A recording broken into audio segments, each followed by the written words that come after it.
காலையிலே ஏந்திச்சு கொஞ்சம் 8 மணிக்கு தாங்க ஏந்திச்சோம். ஏன்னா வந்து மழை சீசன்லையே மழையில் ரொம்ப தூக்கம் வந்துச்சு. என்னால் ஏந்திரிக்கவே முடியல. 8 மணி ஆயிடுச்சு முழிச்சு பார்த்தா. அதுக்கப்புறம் ஏந்திச்சு அவசர அவசரமாக சட்னி வச்சு தோசை ஊற்றி பசங்களுக்கு 2 பேருக்கும் கொடுத்தாச்சு. கொடுத்துட்டு கொஞ்சம் நான் லேட்டாக சாப்பிட்டேன். நைட்டு சாதம் இருந்துச்சு. அதை வந்து தண்ணி ஊற்றி மோர் ஊற்றி நான் சாப்பிட்டேன். பாருங்கள், நான் குளிக்க போகலான்ட்டு குளிக்க போனால் பாப்பா எல்லாம் மடிச்சு துணி அனைத்தையும் இழுத்து போட்டு அதுக்கு எட்டின தூரத்துக்கு இழுத்து இப்படி குமிச்சு போட்டுருக்கு. இனிமேல் வந்து நான் மடிக்கணும். அப்புறம் என்ன பண்ணுவேன்னா, குளித்ததுமே நான் துணியை கையோடு துவைச்சிடுவேன். எதையுமே அப்பப்போ துவைச்சது தான் அடுத்த வேலை பார்க்கவே எனக்கு தோணும். இல்லைனா ஒரு வேலை இருக்குன்னு அதுவே டென்ஷன் ஆகும். அதனால் வந்து துணியெல்லாம் வந்து போட்டுட்டு குளிக்கிறதே கிடையாது. கையோடையே துவைச்சிடுவோம். அதே போல் தான் மேட்டுமே சரி. மேட்டு 2 இருக்கும், 2 யூஸ் பண்ணோம். கொஞ்சம் அழுக்காயிடுச்சுன்னா அதையும் க்ளீன் பண்ணி காய வச்சுருவேன். எனக்கு வந்து அழுக்கோடு இருந்தால் எனக்கு பிடிக்கவே பிடிக்காது. சுத்தமாக க்ளீன் பண்ணி மாடியில் போய் காய வச்சிடலான்னு துணி காய வைக்க போயிட்டேன். காய வச்சுட்டு இருக்கும்போதே பசங்கள்லாம் கீழே விளையாண்டுக்கிட்டு இருந்தாங்க. நான் காய வச்சுட்டு நான் வந்துட்டேன். அப்படியுமே பாப்பா என்னை தேடி மாடிக்கு வந்துட்டா. நான் காய வச்சுட்டு அதுக்கப்புறம் சமைக்கலாம் அப்படின்ட்டு இப்போவே மணி ஆகிடுச்சு. குளிச்சுட்டு காலைல சாப்பாடு கொடுத்துட்டு குளிச்சுட்டு துணி துவைச்சி கொண்டு வரத்துக்குள்ளேயே மணியை பார்க்குறேன் 12 மணி ஆகிட்டு. ஐயோ, இனிமேல் சமைச்சு கொடுக்கணும்னு சொல்லிட்டு அவசர அவசரமாக துணியெலாம் வந்து காய போட்டு திரும்ப ரிட்டன் ஓடினேன். ஏற்கனவே துணி போட்டது மேலே காஞ்சிருந்துச்சு. அதை கொஞ்சம் எடுத்துகிட்டு உள்ளே போயிட்டு சோபாவில் போட்டு நம்ம சமைச்சு முடிச்சுட்டு அதுக்கப்புறமா மடித்து வச்சுக்கலாம் அப்படின்ட்டு. ஏன்னா பசங்க பசிக்குதுங்க. எப்போ பசிக்குதுன்னு சொல்லுங்கன்னு தெரியாது. அது பசியை வேற தாங்காதுங்க. பசிக்குது அப்படின்ட்டாவே என்னை வந்து வேலையே பார்க்க விடாதுங்க ரெண்டுமே. அந்த மாதிரி அதனால் சீக்கிரம் சமைச்சிடலாம் அப்படின்ட்டு எல்லாமே ரெடி பண்ண ஆரம்பிச்சிட்டேன். இன்றைக்கி ஒன்றும் இல்லைங்க, சாம்பார் தான் செய்ய போகிறேன். பருப்பு போட்டு தான் நான் எப்பொழுதும் சாம்பார் செய்வேன். ஏன்னா வெறும் பருப்பு போட்டு செஞ்சால் அந்தளவுக்கு எனக்கு பிடிக்காது. நான் பாசிப்பருப்பு போட்டு தான் செய்வேன். அதே மெத்தடில் தான் இப்போ நான் செய்கிறேன்.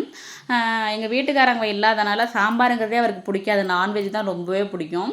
மீன் குழம்பு, மீன் வறுவல், மட்டன் குழம்பு. மட்டன்னா என்னன்னா குழம்பு தான் வைக்கணும், கிரேவி பண்ணால் பிடிக்காது. அதே போல் சிக்கன்னா என்ன பிடிக்கும்னா தந்தூரி, இந்த ஃப்ரை பண்ணுறது, சில்லி சிக்கன், இதுதான் அவருக்கு பிடிக்கும். மற்றதை தவிர இந்த சிக்கன் நார்மலாக செஞ்சால் பிடிக்காது. அதே போல் நாட்டுக்கோழின்னு செஞ்சால் குழம்பு வச்சு கொடுத்தா சூப்பராக சாப்பிடுவார். இதுதான் அவருக்கு ரொம்ப விரும்பிய சாப்பாடுன்னு சொல்லலாம். முட்டைனா பொரிச்சு கொடுக்கணும். வெறும் வெங்காயமே போடாமல் சும்மா பொரிச்சு கொடுக்கணும். வித்தியாசமாக அப்படி தொட்டுக்க சரியில்லை அப்படின்னா அவராகவே ஒன்று செஞ்சு அவராகவே ஒரு ஏதாவது சைடிஷ் செஞ்சு சாப்பிடுவார். அது ஒரு பழக்கம் அவருக்கு. அப்புறம் நான் சமைக்க ஆரம்பிச்சிட்டேன். ஏன்னா சாம்பார் நாங்கள் தானே, அதனால் சாம்பார் கவலைப்படாமல் வச்சிடலாம், இருக்கிறதே சாப்பிட்டுக்கலாம் நாங்கள். அந்த மாதிரி தான் எதுவாக இருந்தாலும் சமைச்சு சாப்பிட்ருவோம். அவர் இருந்தால் தான் கொஞ்சம் எனக்கு பிரச்சனை. எப்படின்னா ரொம்ப பார்த்து செஞ்சு கொடுக்கணும். பார்த்து செஞ்சுமே நல்லா இருக்குங்கிறது வாயில் வரவே வராது. ஏற்கனவே நான் ஒரு வீடியோவில் போட்டிருக்கேன், பார்த்துருப்பீங்க ஷார்ட்ஸில். சீக்கிரமாக வாயில் வராது. நான்வெஜ்னால் வந்துடும், நல்லா இருக்குன்ட்டு லைட்டாக தலையாட்டுவார். அதுவும் நான்வெஜ் இல்லை அப்படிங்கும்போது ரொம்ப கஷ்டம். ஏதோ பல்ல கடிச்சிட்டு சாப்பிடுவாப்புல. ஒரு வேளைக்கு மேலே அடுத்த வேளை அந்த குழம்ப தொட மாட்டார். மோர் இருக்கா அப்படின்னு கேட்பார். அந்த மாதிரி தான் எங்கள் வீட்டுக்கு கேரக்டரு. பசங்க அப்புறம் விளையாட ஆரம்பிச்சிட்டு தம்பி வந்து படம் பார்த்துக்கிட்டு இருந்தான், கார்ட்டூன் படம் பார்த்துட்டு இருந்தான். பாப்பா அடிக்கடி தண்ணி காலையிலேருந்து என்னென்னு தெரியல 3 பாட்டில் குடிச்சிருச்சு சாப்பிட்றதுக்குள்ளே. இது வந்து பாப்பா பர்த்டேவுக்கு காலண்டர் கொடுப்பாங்களா ஸ்டூடியோவில், அந்த காலண்டர். இது வந்து என்னோடய கல்யாண ஃப்ரேமு ரெண்டுமே. இது வந்து கிஃப்டாக பண்ணாங்க. கிஃப்டாக எங்கள் ஆஃபீஸ்லேருந்து கொடுத்தாங்க, எங்களுக்கு ப்ரெசென்ட் பண்ணது இது. இது வந்து காலேஜில் வந்து நான் டிகிரி வாங்கும்போது எடுத்த ஃபோட்டோ. இது வந்து பையன் 3 வயசில் ஃபோட்டோ ஸ்டூடியோவில் ஒரு ஃபோட்டோ தான் எடுத்தோம். அது 2 கலராக ஆக்கி நான் தரேன் அப்படின்னு சொல்லி அவங்களே செஞ்சு கொடுத்தாங்க. சோபாவில் துணி எடுத்து போட்டிருக்கேன். இனிமேல் நான் வேலையெல்லாம் முடிச்சுட்டு வந்து தான் சமைச்சு முடிச்சுட்டு வந்து மடிக்கணும். அதுக்குள்ளே நான் பசங்களுக்கு சாப்பாடு ரெடி பண்ணணும்ல, மணி 2 மணிக்குள்ளே நான் ரெடி பண்ணணும். 1 to 2க்குள்ளே நான் சாப்பாடு ஊட்டிடுவேன் எப்போதுமே. இப்போ இப்படி சொன்னேன், சாம்பார் வைக்க ரெடி ஆகிடுச்சு.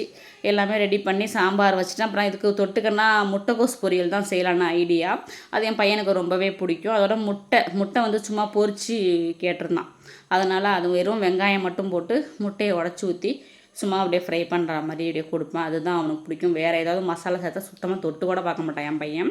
கேரட்டு, பீன்ஸு, முள்ளங்கி, உருளைக்கிழங்கு இதெல்லாம் என் பையனுக்கு ரொம்ப பிடிச்ச ஃபேவரட்டு காய்கறிகள்னு சொல்லலாம். இது அவன் விருப்பத்துக்காகவே அவனுக்கு பிடிச்ச காய்கறிகளாக போட்டு எனக்கு பிடிக்கலனாலும் கூட அவனுக்காகவே நான் விருப்பப்படுவானேங்கிறதுக்காகவே நான் இதை போட்டு நான் சமைச்சேன். எனக்கு இந்த காய்கறிகள் ரொம்ப சுத்தமாக பிடிக்கவே பிடிக்காது. எனக்கு இதில் என்ன பிடிக்கும்னா முள்ளங்கி மட்டும்தான் பிடிக்கும், வேறு எதுவுமே பிடிக்காது. பையனுக்காகவே இந்த காய்கறிலாம் போட்டு செஞ்சு கொடுத்தேன். ஏன்னா அவன் கேட்குறதானே செய்யணும். நம்ம எப்படி வேணாலும் அட்ஜஸ்ட் பண்ணி சாப்பிட்டுக்கலாம். அவன் கேட்குறது நான் செஞ்சால் தான் அவன் சாப்பிடுவான். அப்புறம் முட்டைக்கோஸு அரிஞ்சு சமைக்க ஆரம்பிச்சிட்டேன். முட்டைக்கோஸ் செஞ்சு முடித்த உடனே வெறும் பிளேட்லேயே போட்டு கேட்பான் திங்கிறதுக்காகவே. அதை நான் போட்டு கொடுத்துருவேன். அதே போல் காய்கறி சாம்பாரில் வச்சுட்டு முடிச்சிட்டேன் அப்படிங்கும்போது அந்த காய்கறியை போட்டு பிளேட்டில் கேட்பான், அதையும் சாப்பிடுவான். அதே போல் வெங்காய பிரியர், புளிக்குழம்புல வெங்காயம் போட்டு செஞ்சால் வெங்காயம் போட்டு அது தனியாக எடுத்து கேட்பான். எடுத்து கேட்டு கொடுமா அப்படின்னு சொல்லி சாப்பிடுவான். அதே போல் குழம்பு கொதிச்சுக்கிட்டு இருக்கும். கொதிச்சுட்டு இருக்கும்போதே நான் டேஸ்ட்டு பார்க்குறேம்மா அப்படி ஸ்மெல்லு போக ஆரம்பிச்சிட்டாலே ஹால்லேருந்து வந்துடுவான் பையன். கொஞ்சம் ஊற்றுமா கையில் அப்படின்ட்டு ஊற்ற சொல்லுவான். ஊற்றி நக்கி பார்ப்பான். அவனுக்குள்ள பழக்கம் அது. அதெல்லாம் ஒரு வித்தியாசமாக இருக்கான். சின்ன பையனாகவே இருக்க மாட்டான். யூகேஜி தான் படிக்கிறான். ஆனால் மெச்சூரிட்டியாக இருப்பான். நல்லா பேசுவான். நல்லா பெரியவங்க மாதிரி பேசுவான். அதோட கோவம் அப்படி வரும். சின்னவங்களுக்குள்ள கோவம் கூட இப்போ சாதாரண மறந்துடுங்க. அதை மறக்கவே மாட்டான். 10 நாள் ஆனாலும் ஒரே விஷயம் கேட்டான் அப்படின்னா அது எத்தனை நாள் ஆனாலும் அதை வந்து நிறைவேற்றியே ஆகணும். அது வரைக்குமே அதை ரிட்டனாக கேட்டே இருப்பான். மறந்துடுவான் அப்படின்னு நம்ம நினைக்கவே கூடாது. சின்ன பையன் இன்னைக்கு கேட்பான் நாளைக்கு மறந்துடுவான்னு நினைக்கவே முடியாது. அதை நினச்சிட்டு அதை கேட்டுகிட்டே இருப்பான். அதை அடைஞ்சாதான் அவனுக்கு அந்த மாதிரி இருக்கான். சின்ன பிள்ளையில என்ன ஆக போகுது பெரிய வயசில் என்னன்னு தெரியல எனக்கு. அப்புறம் முட்டை பொரிச்சு எடுத்தாச்சு. எடுத்துகிட்டு முட்டை பொரிச்சதுமே வேலை முடிஞ்சிச்சு. ரொம்ப வேர்த்து கிச்சனில் பாருங்கள், கிச்சனில் நிற்கவே முடியல. எப்படா வேலை முடியும் அப்படின்ட்டு இருந்துகிட்டு இருந்தேன். பார்த்திங்கன்னா ஃபேன் போட்டும் வேலை பார்க்க முடியாதுல்ல உங்களுக்கு. எப்படியும் முடிச்சிட்டேங்க. அதுக்கப்புறம் பைனாப்பிள் எங்கள் பையனுக்கு பிடிக்கும்னு சொல்லி அப்பாட்ட கேட்டிருந்தான். வாங்கி கொடுத்துட்டு போயிட்டாங்க. இவன் விளையாண்டுக்கிட்டே தானாகவே தூங்கிட்டா. கீழேயே ஹால்லேயே படுத்து தூங்கிட்டா. அப்புறம் தூக்கி தொட்டியில் போட்டேன். அப்புறம் பையன்கிட்ட வந்து என்ன பண்ணிகிட்டு இருக்க தம்பி அப்படின்ட்டு பேசிட்டு துணி மடிக்க ஆரம்பிச்சிட்டான். அவன் சொல்கிறான் சமைச்சிட்டு சாப்பிடுப்பா அப்படிங்கிறேன். இல்லைம்மா நீ பிளேட்டில் காய்கறியை போட்டு எடுத்துகிட்டு நான் சொன்னப்போல் அதை தான் கேட்டான் அவன். அப்புறம் எடுத்துகிட்டு வந்து போட்டு கொடுத்தேன். அதை சாப்பிட்டு தான் அதுக்கப்புறம் சாப்பாடு சாப்பிடுவேன் அப்படின்னு சொல்லிட்டான். அதுக்கப்புறம் துணி மடிச்சுட்டு ஒரு வேலையை முடிச்சதுக்கப்புறம் நாங்கள் சாப்பிட போகிறோம் மதிய சாப்பாடு. உங்கள் வீட்டில் என்ன சாப்பாடுன்னு கமெண்ட் பாக்ஸில் கமெண்ட் பண்ணுங்கள். என்னுடைய வீடியோ இப்போ தான் ஃபஸ்ட் டைம் நீங்கள் பார்க்குறீங்கன்னா மறக்காமல் என்னோட சேனல் சப்ஸ்கிரைப் பண்ணி வச்சுக்கோங்க ஃப்ரெண்ட்ஸ். அப்போ தான் நான் போடுற வீடியோவில் உங்களுக்கு நோட்டிஃபிகேஷனாக வந்து சேரும். ஓகே ஃப்ரெண்ட்ஸ், பாய்.